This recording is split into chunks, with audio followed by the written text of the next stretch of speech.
Addison, what are you doing here? You changed your hair. I changed a lot of things. It's longer, I like it. It makes you look, well, you're always too cute for your own good, but now you look positively Russell Crowe. What are you doing here? What are you doing here? You just walk out on everything? Your life, your friends, your practice? You had a life in Manhattan. I also had a wife in Manhattan. And now you have a girlfriend in Seattle. She seems sweet. The ice under your feet? Thin. She's young, with that wide-eyed, ooh, he's a brain surgeon thing going on. But still, sweet. Which is what you were going for, right? The anti-Addison? If you came here to try to get me back... I did. I flew all the way across the country to try and win back my man. I thought we could reminisce over wedding photos, get drunk, fall into bed. You'd realize how much you can't live without me. And then we'd fly off into the sunset. I forgot how funny it is to freak you out. I'm here for work, Derek. I'm helming the TTTS case you guys admitted last week. From Richard's briefing, it seems like I'll be safely back on my side of the country in a few days. Richard knew you were coming. Yes. He didn't tell you? No, he didn't. Oh, well, surprise. That hair, though. You know I always had a thing for Russell Crowe.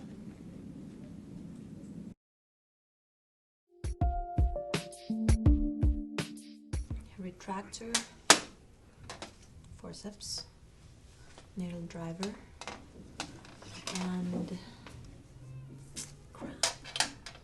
Kelly clamp. I'm going to sterilize everything again when I'm done, okay? So the nurses won't even know I was here. Hey, I'll never tell. So, I have a question. I checked the schedule. You and I are both off tomorrow. I made reservations. I have a favorite restaurant. None of those were questions. Do you want to have dinner with me tomorrow night? The OR is the one place where I can come and think. So I'm thinking here, okay? Fine. I'm not going to ask you again.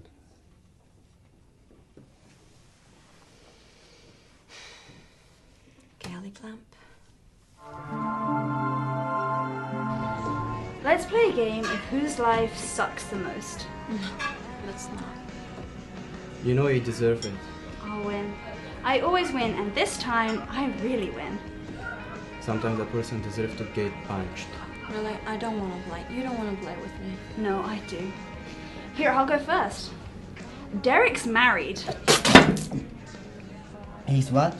George, beer is dripping from your nostrils. See? Told you I win. No, you didn't win. Did you hear me? Derek is married. As in married. As in pig-headed, adulterous, liar, married. There is nothing you could say that could top that. I'm pregnant.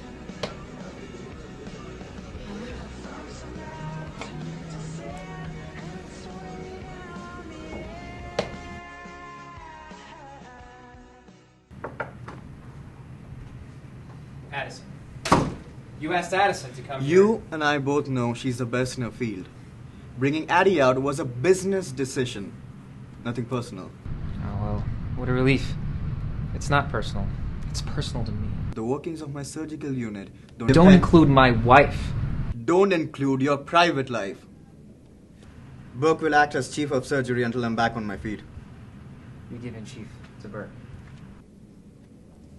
Like I said, there's no room for personal in being chief. What's that supposed to mean? How long have you been sleeping with an intern? Well, I guess part of being chief is personal then, isn't it? Close the door on your way out.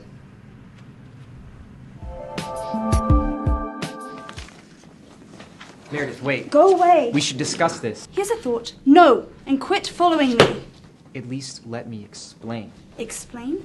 You know when you should have explained? The night we met in the bar before any of the rest of this happened. Yeah, you should have explained this then. I know how you feel. You? Do you know how I feel? Somehow I doubt it, because if you did, you would leave me the hell alone. Now, if you'll excuse me, I have work to do. I'm assisting your wife with a patient.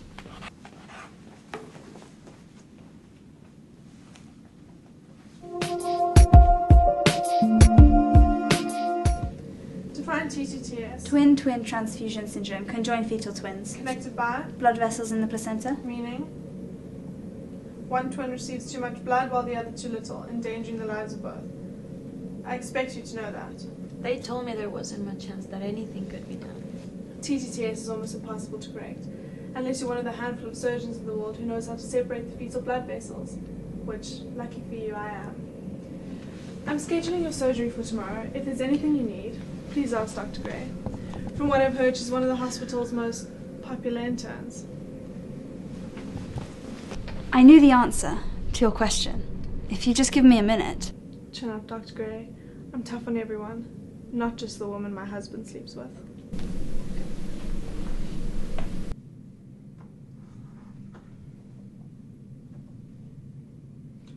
Good, you're here. Let's get started. Okay.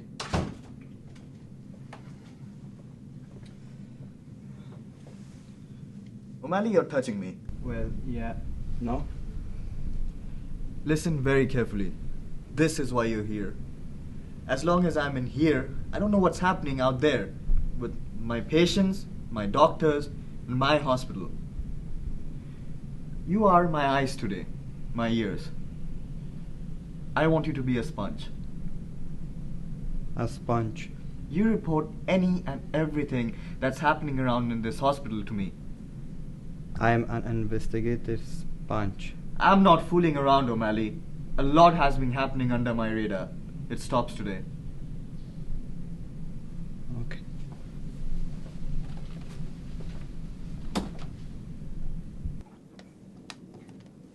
What does it take to go after another woman's husband? Excuse me? Happened to me. You know. Jeff moved in with a long leg miniskirt who answered his phones 3 weeks into my pregnancy. Sorry. I'm sorry about your husband. Are you sorry about Dr. Montgomery Shipper's husband? I'm going to be checking a few things today. You know, I'll bet she asked to work with you. It's what I would have done. I'm going to be checking your twins' heart rate You know, when I levels. found out about the miniskirt, I called her up and took her to lunch. Fetal location, ovaries. I was perfectly civil. Told her I didn't hold it against her, you know. These things happen.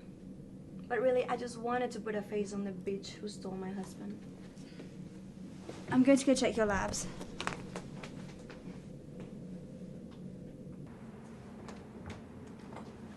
Hey. What, you didn't talk now that you're the new chief? Burke.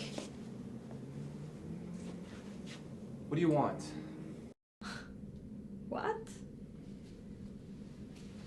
What do you want? You don't want to go to dinner with me?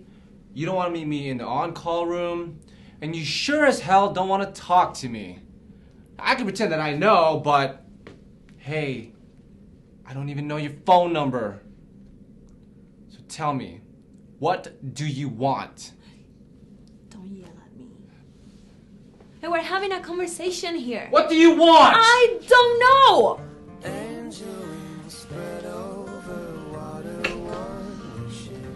Figure it out.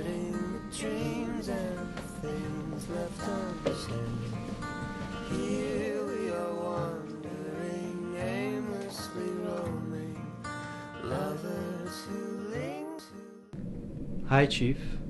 No, not much going on. Other than your interim chief is making out with my friends in the hallway. But hey, beside that, sponge duty sucks. Talking to yourself? Yes. No, I mean, damn it. I'm a bad sponge. A leaky kind of sponge. I leak all the wrong secret, because I'm a bad liar. See, I can't even lie about not talking to myself. You look nice today. Wore my new lip gloss because my ex-boyfriend's wife looks like Isabella freaking Rossellini and I look like me. I'm trying to outdo her when she's the victim here. How ridiculous is that? Not ridiculous. Smart. Girls, for instance, prevent chopped lips. Do you really mean ex-boyfriend? I'm an evil mistress. Well, still you look nice. Thanks, George. What are you doing here? Well, Okay, out with it, O'Malley. okay, can you think of a reason, any reason at all, why Christina would be kissing Borg? I'm cut. That took nerve, requesting Meredith. She came highly recommended. Right. So you don't recommend her? I didn't say that. Just not for her medical skills. Shut up. Dr. Shepherd? Yes. Dr. Montgomery, Shepherd. Labs confirm what look like abnormalities on the ultrasound. Bilateral pleural effusion. I think you should come see for yourself. Okay, fine. Let's go. Meredith. Don't.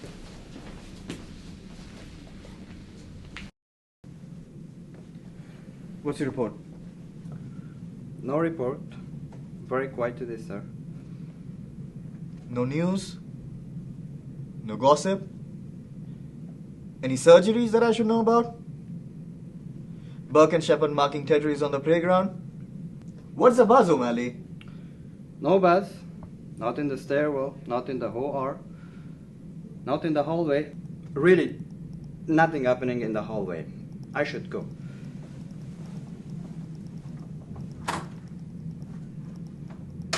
Well, we caught the complication in time, thanks to Dr. Gray. And my babies? Your babies are doing very well.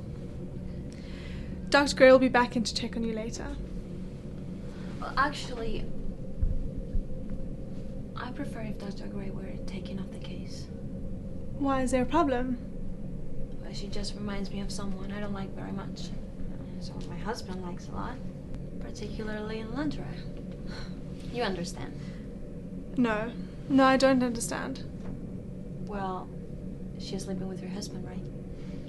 Miss Phillips, I lack Dr. Gray's class and patience, so let me set the record straight. My husband didn't cheat on me. I cheated on my husband. So if anyone is a wronged woman here, it's Dr. Gray. And seeing as how she's put up with you all day, without complaint, and given you the best medical care possible, which probably saved both of your babies' lives, I think you owe her one hell of an apology.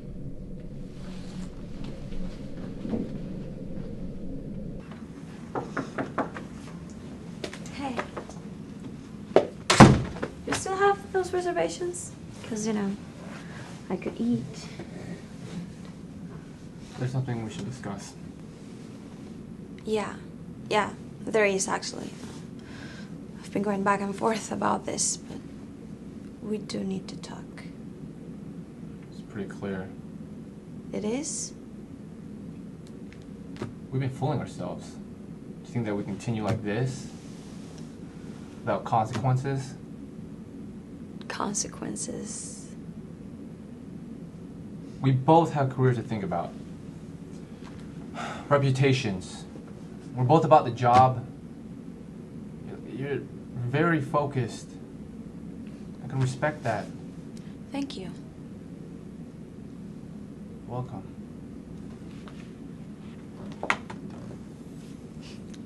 You're breaking up with me?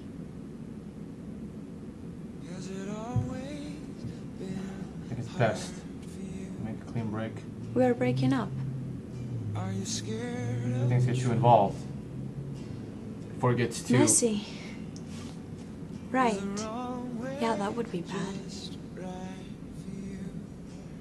personal. No.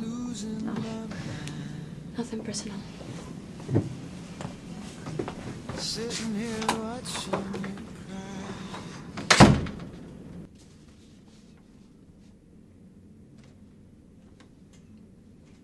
Get in here, O'Malley.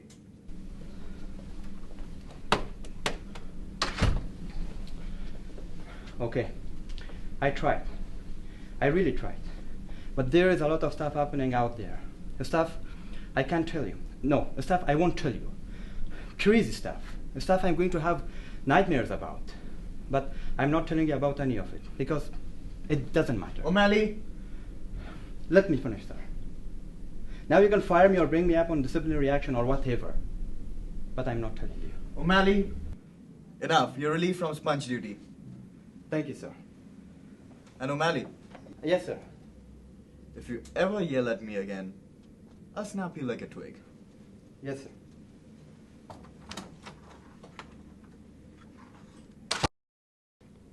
So, what did you tell her?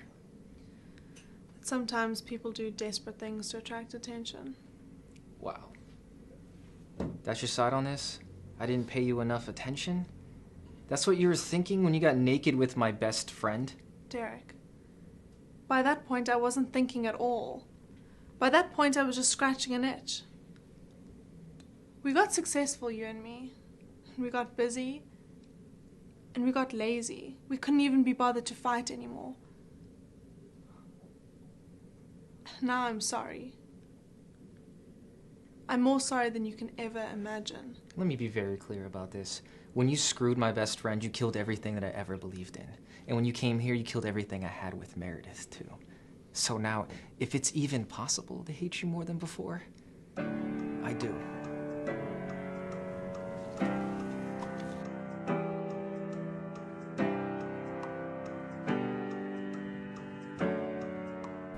What did she tell you?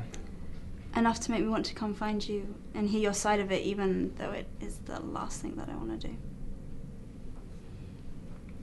I had the perfect marriage with the perfect wife. We lived in a perfect brownstone on the Upper West Side. A lot of perfect. One night I come home, I walk inside and something's different. And I know. And I don't know how, but I know. So I go upstairs, go down the hall, preparing myself for what I'll know I'll see when I go into my bedroom. And I go in the hall and I step on a man's jacket that doesn't belong to me. A jacket I recognize. And everything just shifts. And what I know now is when I walk into my bedroom, I'm not just going to see that my wife is cheating on me. I'm going to see that my wife is cheating on me with Mark, who just so happens to be my best friend. Nothing is perfect, and everything is different, and the whole thing is so pedestrian, common, dirty, and cruel. Mostly just cruel. So I left, and I came here, And you met me. and I met you. You could have told me all this before. I would have understood. Would you? If I walked up to you in Joe's bar that night and told you that story, you would have understood? You would have said, okay, yeah, this is the guy for me. Well, you could have given me the chance. And now it's too late. What was I to you? The girl you screwed to get over being screwed? No, you're right, it's too late. You were like coming up for air. I was drowning and you saved me. That's all I know. It's not enough.